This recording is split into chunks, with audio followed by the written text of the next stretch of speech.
Over the past 5 weeks, I have met a little more than three people a day, every weekday. And it's gotten to the point where it's over 100 people. So I'd just like to go through all the little things I've learned on this journey while challenging myself. And maybe that'll help you too, hey? Because I feel like everything I'm gonna say is kind of universal. Um, Starting from the beginning, the first thing you learn is that most people do not know how to engage with you. It takes a special kind of person to actively seek out others to talk to. Um, and so most people, they just don't really know what to say, right? They aren't always comfortable, especially in the beginning. So, yeah, it's the first thing you learn. And that the people that you do talk to and do talk back to you don't necessarily like you either. They're just there for the conversation. Now that was the first day, right? After that, after a while, I was speaking to this girl on my phone, just to be friends. I'm not still had a girlfriend at that point, so it's like okay, um, ask her a question every day, and she blatantly rejected me, and she told me, "I don't like this. I don't want this. Stop doing this to me." And yeah, bro, that's a hurt gut feeling. Um, but it taught me something that is the most important out of any of these lessons, and that is where I stand socially, where I stand when it comes to talking to other people and being who I am. And I realized I was not who I thought I was. In fact, I hadn't known who I was before. And the main thing I learned was that, bro, if you have a person you want to be, a destination, but you don't know where you are right now, well, that's still just one point. When you set a goal, you think, oh, damn, now I have a direction. But there is no direction if there's only one point.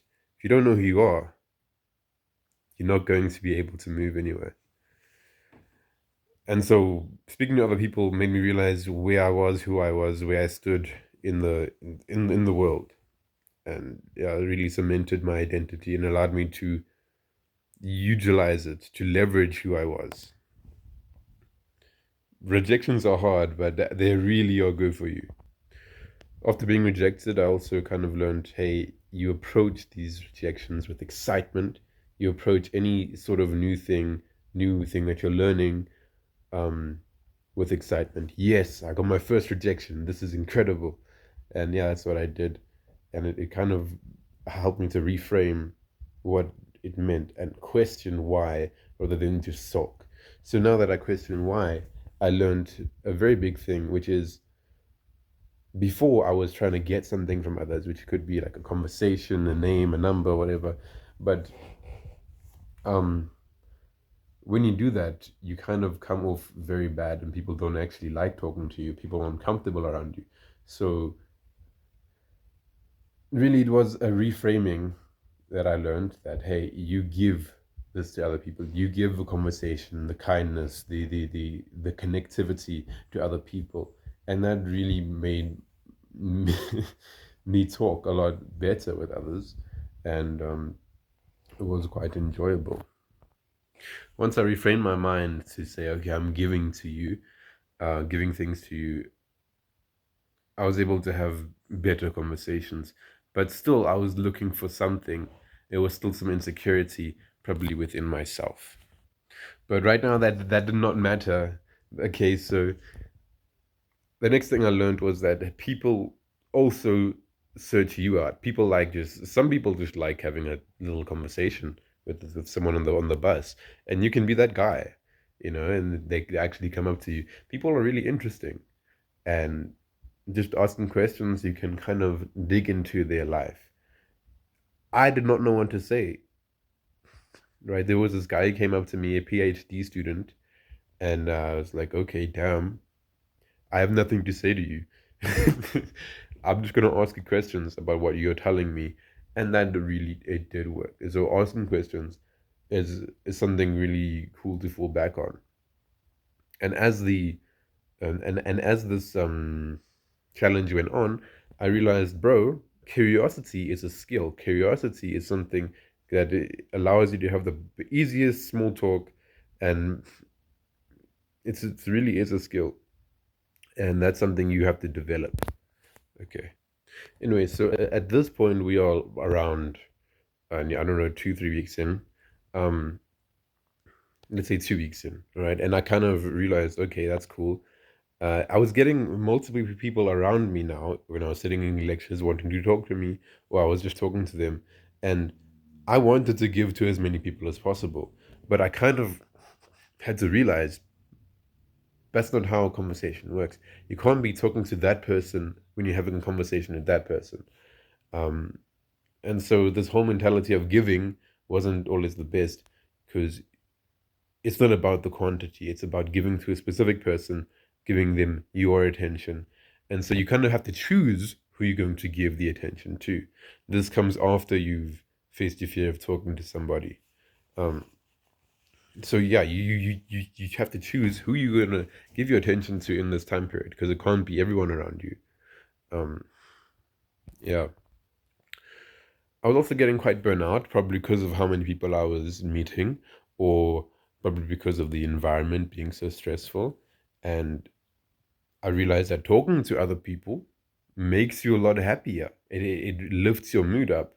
And if you can get that right in the morning when you are feeling the lowest, and it's the hardest to speak to people, if you can get that right in the morning when it's the hardest, you tend to have a lot more of a joyful, better day with more connectivity and, I guess, kindness and love, or whatever you want to say. It just helps a lot to speak to people. Okay, here's where I learned that girls and boys are fundamentally different, at least in the way you approach them.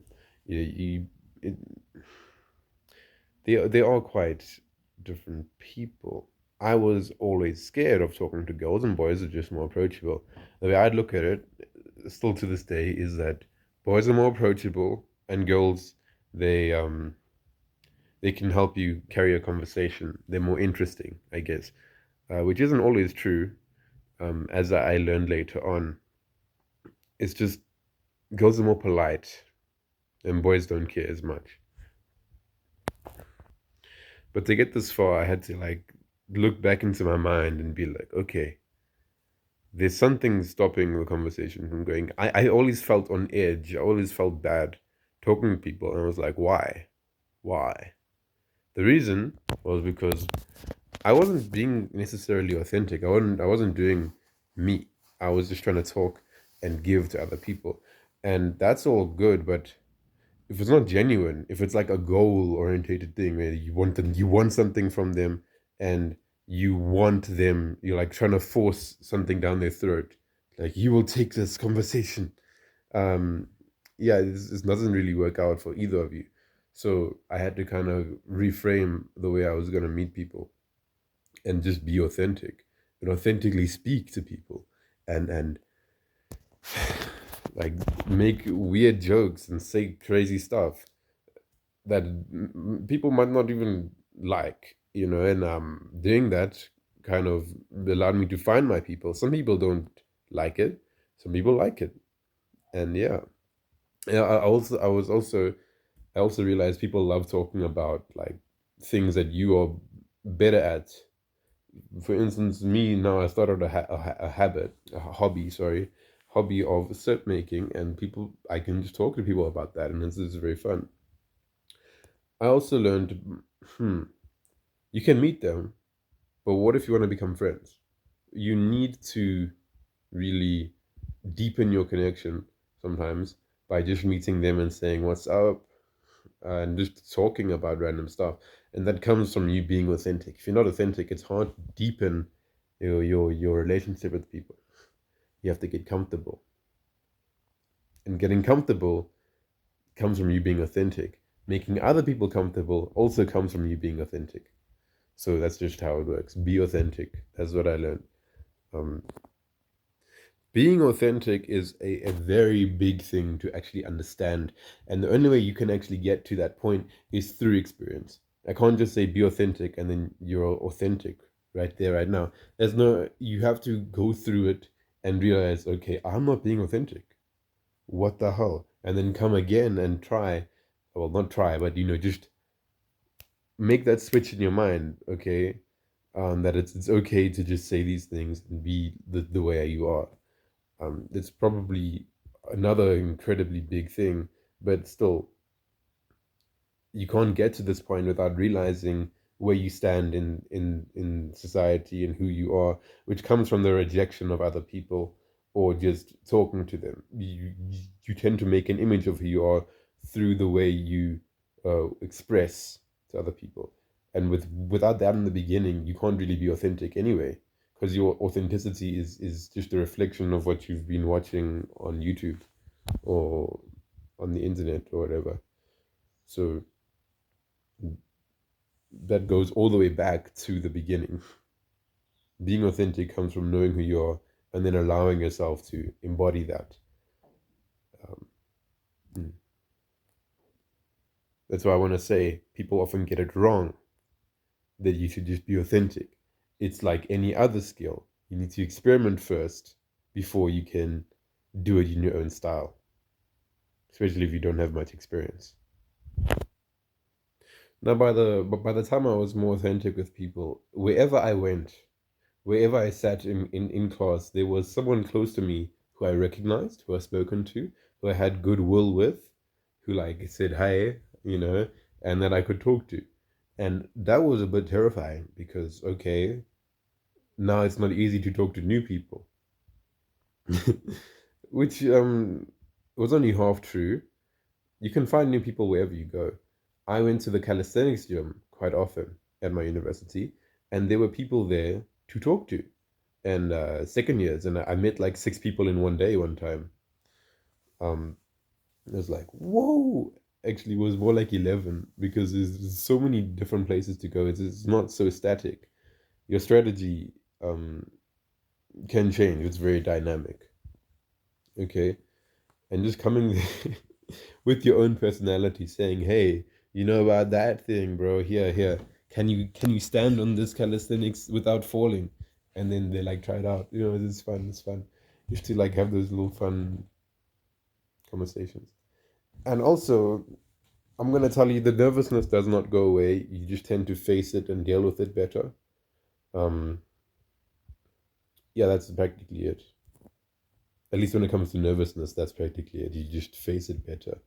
You're able to deal with it and kind of sideline it, and then maybe even use it as a driving force more than you could before. You can actually harness this power within you. That nervousness is excitement. But on the topic of meeting many people in a day, like six people with that second year, um, you're not going to meet three people a day every day. It's never that static. One time you meet only one person and you maybe have a good conversation, but you only met one person. Oh no, the challenge. And then the next day you meet 12. This literally happened to me. I met one guy, had a good conversation, whatever. I went home. That was it. It was like, okay, I only met one guy. I was kind of low, burnt out, whatever. Next day, I come there and I meet 12. Now you think, how does that happen? What does that mean? It means that it's volatile. Your results are kind of volatile, and that's okay. It's not going to be the same every day, which is actually very necessary and needed. So at this point, I have like so many people around me who know me and speak to me. I'm pretty cool, man, but I'm scared of girls still. And so I changed my strategy a bit. I'm like, I'm gonna speak to two girls a day. And you can't help but flirt a bit. And it's a bit terrifying. But on every little piece of emotion inside you, you need this awareness. With every little piece of emotion, um, that you want to keep, like that flirty emotion, like ooh, like you're kind of on edge. Um, you have to grab it and to say, I love this feeling. This is it. Just so you can motivate yourself and focus on what you actually want. And that's what I did. And yeah, speaking to girls is a bit easier now. I've also realized, okay, if you don't approach someone or approach something because you're scared, it messes you up, man. It makes you like think of yourself as a lot lesser than who you are, and makes you very insecure. And only way I could think to counteract this in the moment was to meditate, and that just cleared my mind out. Talking to girls became a lot more easier, and I even gave one of them a compliment. Which speaking of compliments, what I learned was those compliments are, you know, a lot easier to give out than you think. People don't actually mind, even girls. You give out a compliment. I was so terrified. I say, "Can I give you a compliment?" I always get scared because I don't know, people will react, And she's like, "Okay, short man, do that." Yeah, that's how it was. You just At the end of the day, speaking to a girl versus a guy, at the start is not very different at all. You just say, "Hey, how you doing? What's up? What's your name? How blah, blah, blah, blah." You just keep talking, and you keep talking, and then maybe you throw in a compliment. The complimenting guys is so easy because you don't think they're gonna hit on you afterwards. Well, bro, if you want people to hit on you, make your intentions clear. Complimenting doesn't. It's not really all that. You just make your intentions clear. I do not want to be hit on, but you have an amazing voice.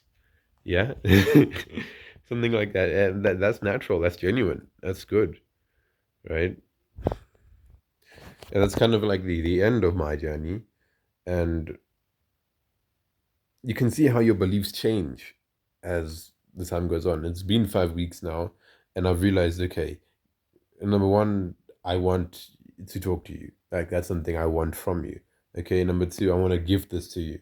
Number three, I want to be myself.